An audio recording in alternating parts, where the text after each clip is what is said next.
新年恭喜！那个有拿到多少红包呢？手中拿不好。要给红包，有的是要给红包，有的是拿红包这样子，两样情。好，其实，在台湾过年还没有过元宵吃汤圆之前，通常我们会说，过年还没有过完，就是农历的初一、15之前都还叫做过年，所以我们现在也还在过年哦，现在在过年。昨天就有很多公司行号或家庭在喝春酒这样子。好，过年习俗哦，其实对基督徒的信仰来讲，它的冲突其实是很大的。因为民间宗教的信仰其实和我们基督教信仰在过年的这个习惯上很多的不同，就是当我们围炉吃饭的时候，除夕那一天晚上吃团圆饭的时候，然后大家开开心心的弄好了，然后要吃饭，然后就你一个人在那边谢饭祷告，大家可能会觉得有点奇怪，你谢什么饭啊？饭是我老妈辛辛苦苦煮出来的，你不感谢我，你感谢上帝哦。所以这个部分，其实就会开始有点不太一样。那在吃围炉、吃团圆饭的时候呢，在吃的时候，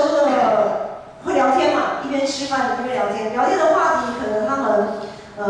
不是我们基督教信仰的，他们可能比较多倾向于说，等下我去哪里买彩券，然后可以中个乐透，诸如此类的，然后去哪个庙啊，拜拜啊。求平安，或者是算算自己是什么生肖，在今年会不会犯冲，被冲到，然后要去安太岁这样子。所以他们讨论的话题都是跟一些庙宇祭祀，然后安太岁、保平安、升官发财这一类的话题有关系。一时之间虽然是同桌吃饭，但是一时之间好像是两个不同世界的人，就会觉得，我好像。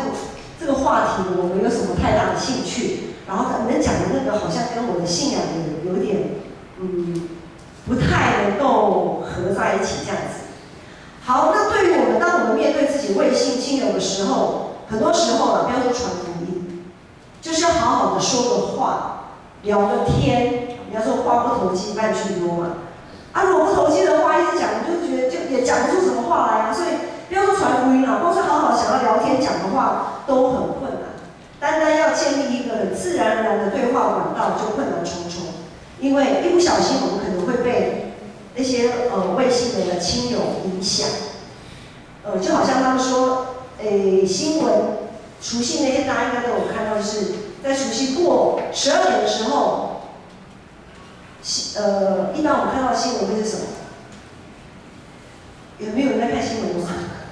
那个就是跨年那一天，有好像有看到新闻吗？农历还是新年？农历新年，烟火啊，炮竹之类的。炮竹就是要赶他们的概念，就是放炮，就是要给他们那些牛鬼蛇神啊，给他赶走啊，吓走然后要抢怎么样？到庙里就要抢头香，很多庙在12点整开门，然后就一堆人冲啊，然后香就去插在那个香，要抢头香。当我们一直不断的接触这些讯息的时候，会不会在我们敬拜的时候也会有抢头香的概念？有的教派会这样子特别是有一些特会，他可能特别会教导说，我们一定要抢，在敬拜的时候一定要做摇滚区，要抢在最前面，在十字架的下面，哇，这个恩膏是100倍、1000倍的。哇，那这样子来讲的话，明浩跟宇翔，那不好意思这个圣灵好像圣灵的力量好像不到你们那边，你们下次再来好了。而我们的圣灵是这样子的吗？我们的信仰是这样子的吗？不是吧？不是。坐前面坐后面，纯粹是我们自己想要跟上帝，就是有的人就好像有的人上课喜欢坐第一排，他不想被干扰；有的人上课想要坐最后一排，他可能有他自己的考量所以呢，这个不在乎外在怎么样，而是在于我们的内心。所以我们有的时候，其实很多时候我们会被这些民间的一些想法给混淆，好像我们也要抢最前面，抢摇滚区。当然，抢摇滚区，我们可能是一个追求的一个态度，也是很好的。就是当我们很追求的时候，我们就会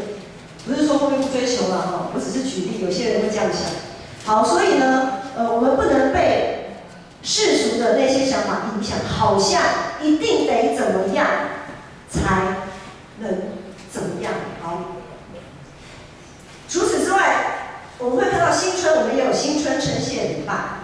在我们基督信仰的礼拜，我们的礼拜的设立其实是按着耶稣救赎的事件，按着耶稣的事件来设立礼拜。就好像我们教会节其实一开始是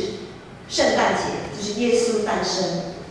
所以圣诞节其实才是我们教会节期的一个开始。好，耶稣诞生之后，圣诞节，然后呢，大灾节，其实耶稣要开始走苦路，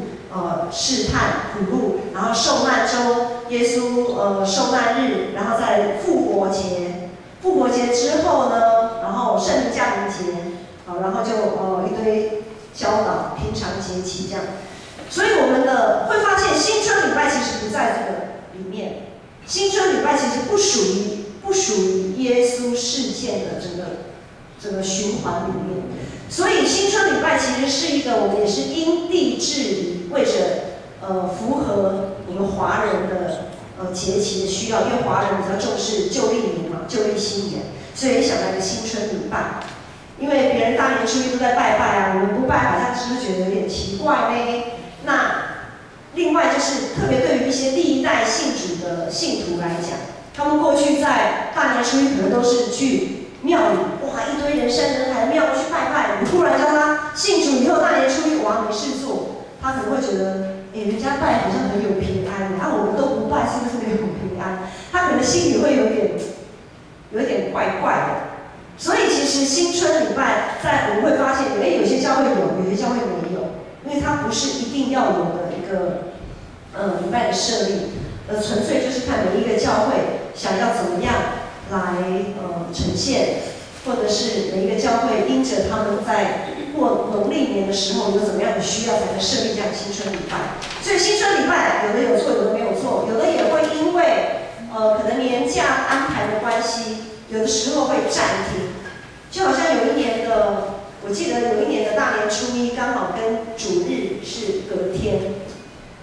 所以有些原本都有做新春礼拜的教会，他可能会暂停，因为主日是绝对不能暂停的，所以暂停的指的是新春礼拜暂停。好，我们信仰其实一直受到每一个世代不同环境文化的挑战。我们一直被逼着不断的思考，要如何用真理来回应我们所处的这样子的环境。希伯来书他所面对大时代的背景不比我们现在单纯，他们面对的挑战是直接进入信仰的核心。他们受到的挑战是：耶稣到底是谁？真的有耶稣这个人吗？耶稣真的有复活吗？哇，这是非常尖锐的问题跟挑战，因为会有这样子的他们会有这样子的怀疑，是因为在马太福音书28章那里有记载说，当耶稣复活之后，那些祭司长老，还有看守坟墓的那些兵丁，还有一些罗马政府那些官，他们很害怕，他们想说，哇，这个耶稣开什么玩笑？当初他就预言要复活了，现在好像还真有其事，那不得了。他们就赶快商量，要把这个事情给他好像黑手一样，把它通通一手遮掉。他们就开始四下放风声，到处去说那些祭司长都是那些宗教领袖啊，还有政府高官啊，就放风声说耶稣没有复活啦，他们讲假的啦。那个耶稣的门徒都是趁那些看守的士兵睡着以后，偷偷的去把坟墓打开，然后把耶稣偷走，把耶稣的遗体偷走这样子。所以没有复活这件事情。那时间一久，可能几十年过去啊，没有耶稣这个人呐，那个你们不要信那么多。开始这些传言就一直不断传出来。对于当时都是第一代信徒们对于当时候的第一代基督徒来讲，突然听到这么多的流言，讲的跟真的一样，他们的信仰的基础就开始受了一些迷惑。他们就真的开始想说，对耶稣真的有耶稣吗？有谁看到？有谁有看到？那耶稣真的有复活吗？那没有错啊，好像可能被偷走，都是那些门徒自己搞不会。所以世界对于我们基督徒所处的这个世代，对于基督教信仰，常常都会面对这样子的诽谤跟挑战。如果我们的信心不够坚定，对基督的认识非常肤浅的时候，我们很容易就会离开这个信仰，离开教会，再一次的回到世界。福音的种子就只是落在石头地、沙土旁，完全经不起考验。那面对时代的考验，有的时候我们会有两个选择，一个就是我们围起安全的篱笆，我们信我们就好了，我们跟外界不接触、不讨论、不面对，三不就是划清界限，你走你的路，我过我的桥。在当时，在耶稣时代，那些经学教师、那些宗教领袖，他们走的就是这个路线。我们是圣洁的，是上帝所拣选的。我们是经学教师，我们恪守律法，恪守诫命。每一条诫命就说我们不能沾染不洁净的东西。好，你们这些罪人啊，只要不是我这一国的，我都不要跟你们接触。没有错，他们好像把自己保护在一个很安全的地方，看起来很圣洁，可是他们这样做完全忽略了上帝的旨意。上帝说他在旧约时代，上帝应许亚伯拉罕说：“我要借着你怎么样，万国万族都要因你来得福。”然后耶稣也说，我们要传福音，把福音传到世界各地，万族万方，对不对？我们要奉父子圣灵的名为他们施洗。好，既然要传福音，怎么能不接触嘞？你如果不去接触这一些在当时的宗教领袖认为不洁净的那些未信的人，那你怎么传福音呢？好，所以我们到底要做什么选择？当我们要传福音的时候，我们就一定要去接触他们，去接触那些跟我们不一样信仰的人。在今天的这段经文的前一段，如果我们有跟着新眼光的读经进度走，第5章的最后面，他说我们不应该再是喝奶的婴孩。我们的信仰的根基其实已经打造好了，我们不要再像小孩一样，还一直把自己圈在一个安全的范围里面，不敢跨出去。因为一个孩子如果保护得太好，不但他身体没有抵抗力，他的心理也没有抗压性。所以当我们的信仰根基打好之后，我们就必须要脱离婴孩的阶段，要试着去接触那些和我们信仰价值观不同的人，并且以基督的心为心来思考判断。那在我们要接触这些人之前，我们一定要先清楚了解我们接触的是怎么样的人，我们接触到的是什么。之前牧师有讲到说，我们都是祭司，我们都是上帝所拣选的祭司，我们每一个人都是祭司，要把人带到上帝的面前。献祭是祭司的工作。祭司在旧约时代他做什么？他要杀生啊！百姓带着祭物到祭司那边要来献祭的时候，祭司就是负责去杀猪。他们不杀猪啊，他们不吃猪哈，杀牛、杀羊。你们有没有看过杀猪工啊？有看过杀猪工吗？好吧，那有经过传统市场看人家杀鸡的吗？杀鸡啊那个杀鸡是从那个喉咙切下去，然后他就丢到一个桶子里放血，然后他就那边鸡飞，不是鸡飞狗跳，就是他就里面在一个桶子里面，就是让等他的血都流干嘛。那我小时候我有看过我阿公家看过杀猪工，那猪就掉在那边，然后也是那个咽喉这样给它割下去，血就流了一整桶的血。如果我们是旧约时代的祭司啊，我们每天做的就是这些。百姓带着排队，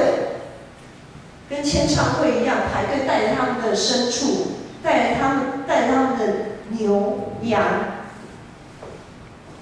排队到你的面前，就一只一只的杀，一支一支的杀，然后一支一支的把他的血、祭牲的血洒在祭坛上，你会有血腥味吗？一定会有啊，会喷到血吗？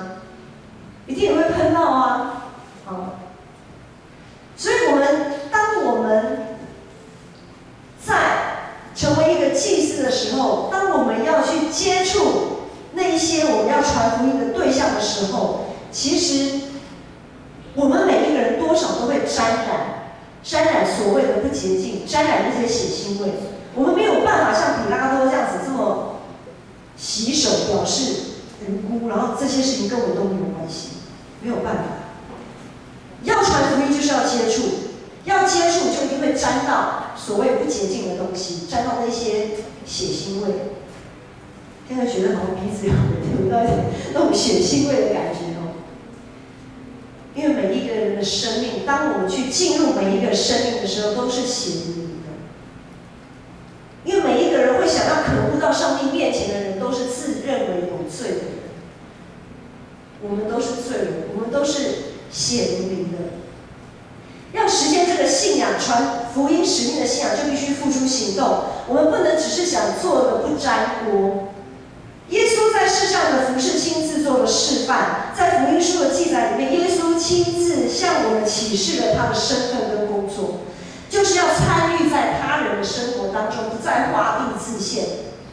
而无视于神爱世人的真理。我们如果要一直接触，首先我们必须要自己的信仰要先站稳，我们一定要先站稳，就是要不断的跟上帝维持一个好的关系，不断的跟上帝交流，不是死守着过去的传统，不是死守着过去的做法，因为上帝的道是活泼的，大有功效的，他要把人心中的意念显露出来。当上帝把人的意念凸显出来的时候，不是要我们带着骄傲的眼光去审视别人说啊，你怎么会这样想，你怎么会那样做？不是让我们带着骄傲的眼光去论断，而是要参与他们，同理他们的感受，并且去接纳。耶稣怎么做？我们来看，耶稣他跟税吏、跟罪人同桌吃饭，对不对？那个时候经学教师说啊，你们的老师怎么去跟那种人吃饭？怎么跟那种人坐一桌呢？你不晓得吗？他们吃的东西都是不洁净的哎。然后耶稣怎么去医治大麻风的人？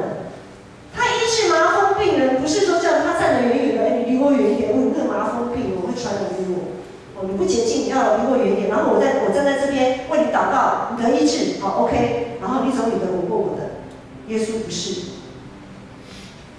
当我们在看福音书的记载时，会发现耶稣是去触摸那个大麻风的病人，他去摸了。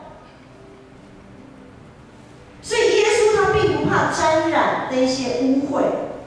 他不会像旧约时代这样子的一个律法的限制，因为上帝的恩典、上帝的爱、上帝的怜悯是超越律法的。耶稣亲自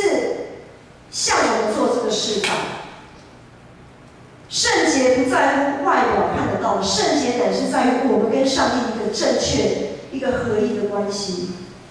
所以，当我们跟未信者接触，我们多少一定会沾染他们的风俗、他们的价值观，甚至于他们也会对我们的信仰有错误的理解。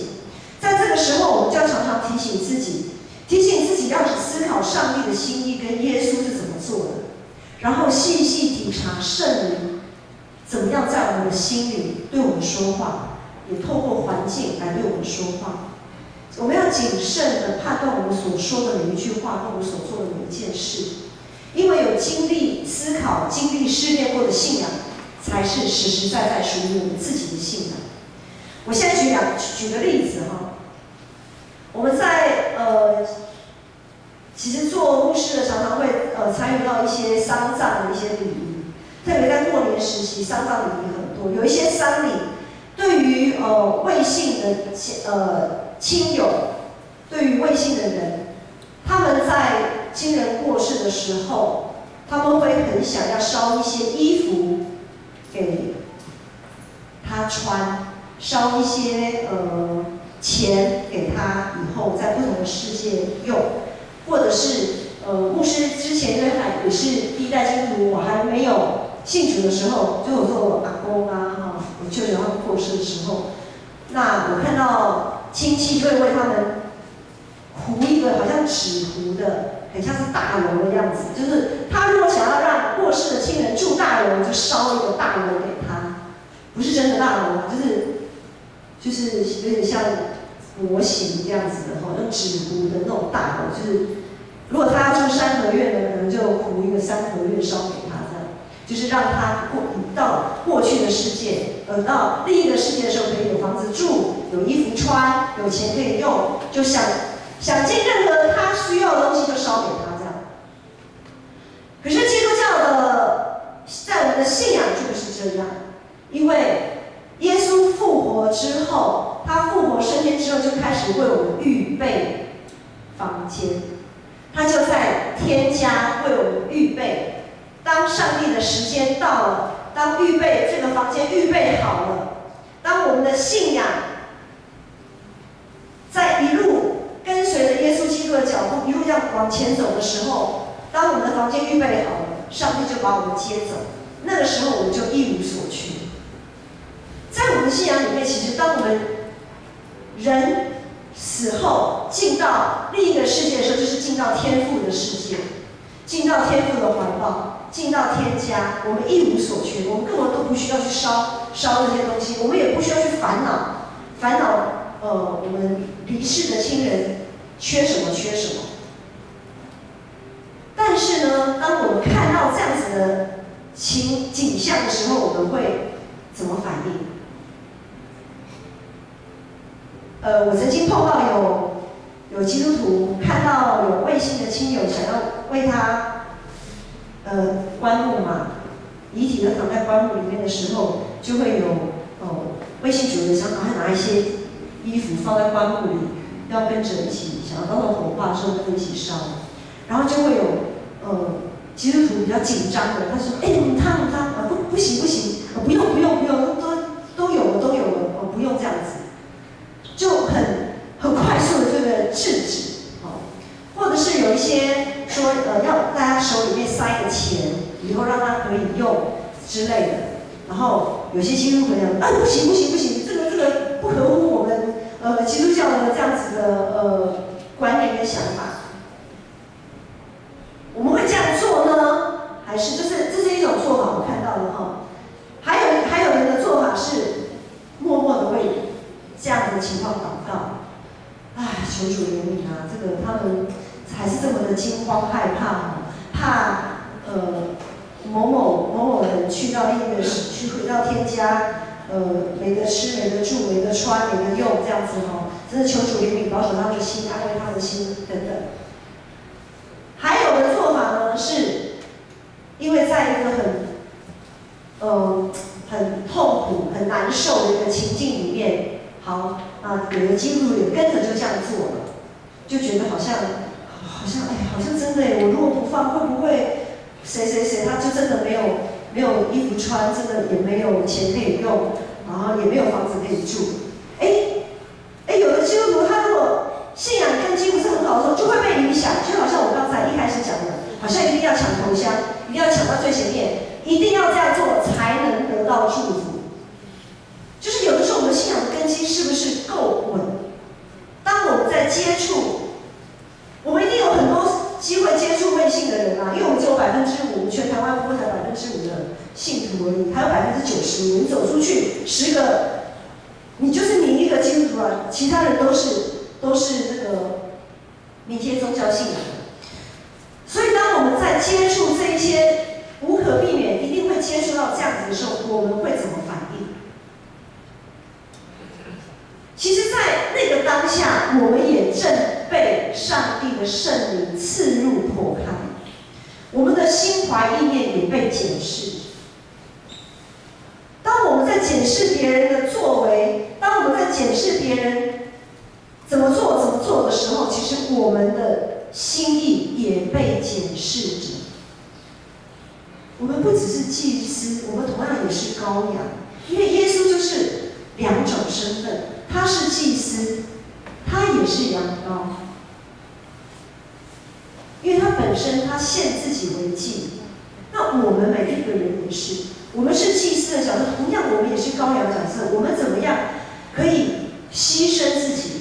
我们要怎么样去牺牲，好像我们可以为主做见证？我想，在这个过程当中，我们会碰到很多的困难，因为有的时候我们可能会像有些人反应的太过快，就好像约伯的那3个朋友，就这样子，禁止，不可以，马上就下去了，然后就会可能会让魏姓的亲友会觉得说，我们这人怎么那么没有同理心啊？因为对他们来讲，这样做是很正常的。对他们来讲，这样做也可以让他们安心。那我们在那个当下，我们要怎么调整我们自己？很多时候，可能我们没有办法马上一步到位。当我们看到一些有关于跟我们价值观不同的这一些做法或说法的时候，很多时候我们的反应没办法反应得很好。可能事后我会觉得啊，我刚才应该怎么讲比较好？我刚才应该怎么做比较好？可能圣灵事后有提醒你，没有关系。我们的信仰不就是这样吗？我们的信仰就是这样慢慢渐渐走向成熟，渐渐成圣。我们都是慢慢走向成圣的道路，直到我们见主面的那一刻。苦难就是我们的痛苦，我们在灵里面信仰上的挣扎，这个痛苦是我们与主相遇的契机，更是我们信仰可以长大成熟的机会。我想我们教会很幸运，有英法族或出兵这样的社区事工，让我们有更多的机会去面对那些未信的社区朋友，让我们的信仰不会局限在一个安全范围，让我们可以试着去接触，试着去深入他们的生活。所以宣教，我想很多特别在职场上，你们的青年，你们的同事也好，长官也好，你们的客户也好，很多也都是跟我们信仰价值观不同的人。当我们接触深入去沾染，跟他们勾顶，跟他们一起共同生活的时候，共同为了一个 case 在打拼的时候，共同为着一个计划在努力的时候，在这个过程当中，我们彼此之间，我们真的常常在团契里面，在教会里面，我们彼此扶持，彼此带导，因为这个工作真的不容易，太难了。因为一不小心，可能我们就会被影响，或者是一不小心，我们就没有办法，我们就失去了为主做见证的机会。我们常常在这样子接触的过程当中会很不舒服，因为跟我们的价值观有一些冲突。所以，其实，在我们教会的宣道部参加的同工不多，由此可见一斑。因为这个事情其实是不那么舒服的事情，都是大家能闪能躲，能闪就闪，能躲就躲，能不参与就不参与。我们在开合会之后发现，各部就是宣道部的同工最少，人数最少，因为这个工作是最不好做、最吃力不讨好的工作。我们都不完全。当我们在服事的时候，我们到底是会随波逐流，跟着卫星的信仰价值观一起飘走，离开教会，还是我们能站稳脚步继续挺进？即使是在服事的时候，弄得满身是血，满身是脏污，我们仍然可以坚持走下去。我们会有血腥味，我们会有软弱，我们会觉得自己好像不晓得该怎么去反应。但求主帮助我们，在我们的每一天，透过我们的读经、灵修、祷告，在我们团契生活的过程当中，我们彼此扶持、彼此带导，让我们可以在多元文化的这个当中走出安全的范围，去接触、去融入，然后站稳脚步。不只是这些习习俗，我们现在的太多公共议题，太多议题逼着我们基督徒要思考怎么用真理去回应。当我们在回应这些议题的时候，我们也被刺入火海，我们也是要大地摊在上帝圣灵的光照以下，我们要把我们的不安软弱都交给上帝，我们只管坦然无惧来到施恩宝座前，蒙怜悯得恩惠，做及时的帮助。求主帮助我们，当我们愿意走出我们自己的安全范围，依然能够站立得稳。当我们去接触那些价值观、信仰各方面跟我们完全格格不入的人的时候，我们怎么样去接触？怎么样去同理？怎么样去为主做见证？我们要破茧而出，不断的向前长大成熟。我们一起来站立，唱这首诗歌的结束之曲。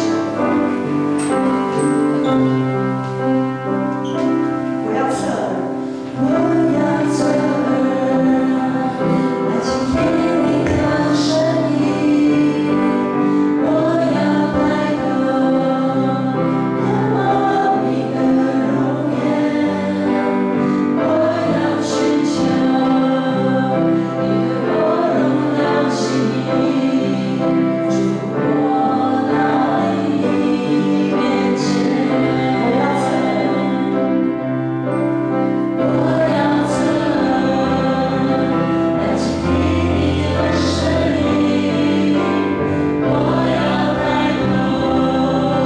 仰望你的容颜。我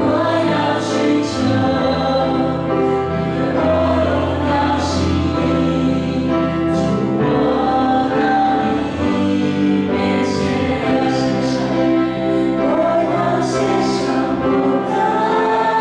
一切，完全奉献在你脚前，竭力追求，敬拜去行，我心切切寻求你。我要献上我的一切，完全奉献在你脚前，竭力追求，敬拜去行，我心切切寻求你。往往我们只想献上我们有把握的部分，因为我们都不想被看清，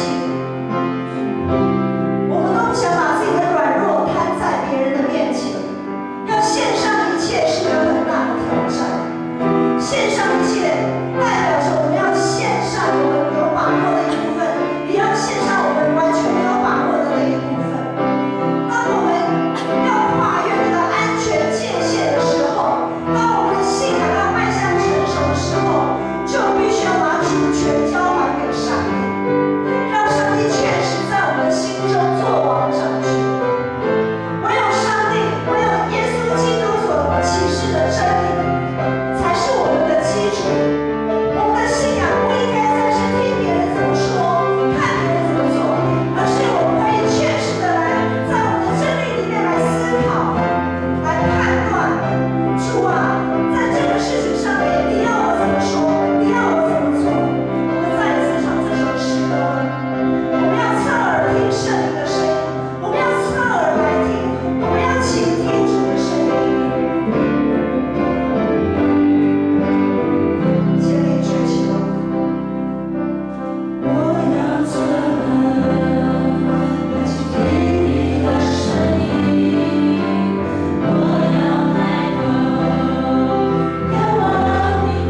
候。